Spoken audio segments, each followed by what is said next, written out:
retour sur une nouvelle vidéo sur ma chaîne. J'assume pas ce que je viens de dire. Comme vous pouvez le voir, ma dernière vidéo vraiment faciale, elle date d'il y a 10 mois. Aucun commentaire sur ça. Mais aujourd'hui, je voulais vraiment faire une vidéo pour ma chaîne et pour vous. Parce qu'aujourd'hui est un grand jour pour toute la communauté scientifique et tous les fans et adeptes de l'espace comme moi. Parce qu'aujourd'hui, on a eu la première image d'un trou noir. Voilà, c'est incroyable. Donc pour ceux qui ne savaient pas, toutes les images que vous pouvez trouver sur internet de trous noirs, ce sont tous des graphiques, enfin des dessins d'artistes. Parce qu'en fait, personne n'a encore vu de trou noir en fait, jusqu'à aujourd'hui. C'est aujourd'hui donc que nous avons eu la première image d'un trou noir, ici, voilà, ici, là. Voilà, ici, admirez la beauté, mesdames et messieurs. Donc c'est le télescope Event Horizon, court EHT, qui ont découvert, enfin qui ont fait la première image. Ils ont fait deux images de trous noirs.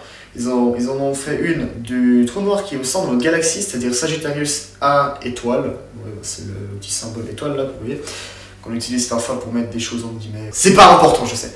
Et le deuxième trou noir qu'ils ont fait une photo, c'est le trou noir M87 de la galaxie M87, un Messier 87, qui se trouve à 53 millions d'années-lumière. Voilà, je sais pas si vous vous rendez compte combien de kilomètres ça fait.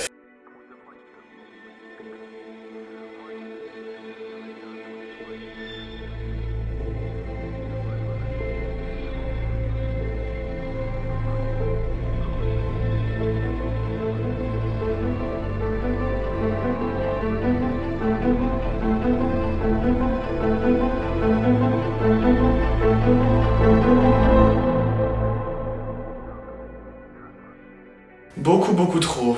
Et donc pour faire une photo d'un trou noir, ce qui est très compliqué, c'est que les trous noirs tout seuls, on peut pas les voir parce que c'est juste un trou noir. Voilà, c'est noir dans du noir. Vous avez déjà essayé d'observer du noir dans du noir? Non. Donc pour faire une photo d'un trou noir, c'est extrêmement difficile. On pensait pendant longtemps que c'était impossible à faire, tout simplement parce qu'en fait, c'est un trou noir. Hein, l'espace est noir, et donc du noir c'est du noir. Vous pouvez pas le voir. Logique, voilà, c'est de la logique basique. Donc pour observer un trou noir d'une telle taille, il nous faut un télescope qui fait pas du tout cette taille, vraiment, pas ça, parce que ça, voilà. Mais il nous faut un télescope de la taille de la Terre. Et donc, ce qu'ils ont fait pour faire ça, ils ont combiné 8 télescopes à travers le monde pour en former qu'un seul. Ils ont tous synchronisé ensemble pour qu'ils captent ensemble, en même temps, toutes les données qui viennent du trou noir. Et donc du coup, justement, c'était aujourd'hui qu'on a eu la première image d'un trou noir. C'était, voilà, ça a pris beaucoup de temps, ça a pris juste 2 ans à analyser toutes les données. Et donc qu'est-ce qu'on voit maintenant sur cette image? Parce que j'ai beaucoup d'amis qui étaient très déçus, parce que en se disant ouais, on a eu tellement de temps et au final c'est une image totalement floue qui ne sert un peu à rien. Et donc maintenant, qu'est-ce qu'on voit sur cette image? Donc déjà on voit le trou noir, hein, voilà, au centre, c'est le gros point noir. Et il est délimité par l'horizon des événements, c'est-à-dire que si on va plus loin que cet horizon, on ne reviendra plus. Plus rien vient, à partir de là, même la lumière ne vient plus. Et ce qu'on voit autour, c'est le disque. Je crois que c'est le accretion disk. C'est toute la matière qui tourne autour du trou noir. D'accord? Vu que le trou noir de M87 et Sagittarius A-Star, ils tournent sur eux-mêmes, tel que la Terre, la matière toujours tourne aussi. Donc maintenant, ce qu'on voit, c'est que le disque, l'accretion disk, la matière qui tourne autour du trou noir, plus le trou noir va tourner vite, plus l'espace entre l'horizon des événements et le disque va être petit. Et c'est grâce à ça qu'on va pouvoir justement définir la taille environ et la vitesse de rotation du trou noir. C'est-à-dire que ici, le disque est très proche de l'horizon des événements, ce qui signifie que le trou noir tourne très vite. Et là, ce qu'on voit maintenant, c'est qu'en fait, nous, par rapport à M87, on est presque perpendiculaire. C'est-à-dire que nous, on regarde tout droit dans le trou noir, justement.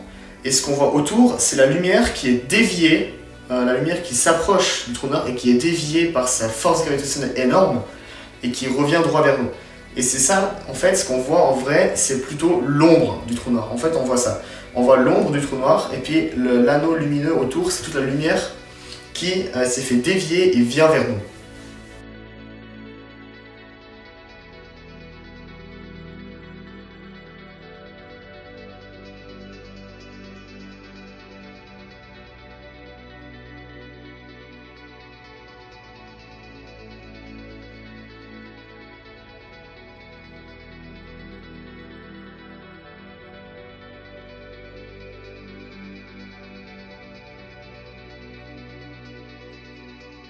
Voilà, donc moi j'espère que cette petite vidéo que j'aurais faite vous aurait un peu expliqué, j'espère aussi appris des choses sur les trous noirs, parce que mine de rien c'est pas une chose ultra facile, je l'ai résumé en très bref, bien sûr on pourrait raconter beaucoup plus de choses sur les trous noirs, mais bon, ça ferait une vidéo de 30 heures et puis c'est pas fun à regarder, voilà.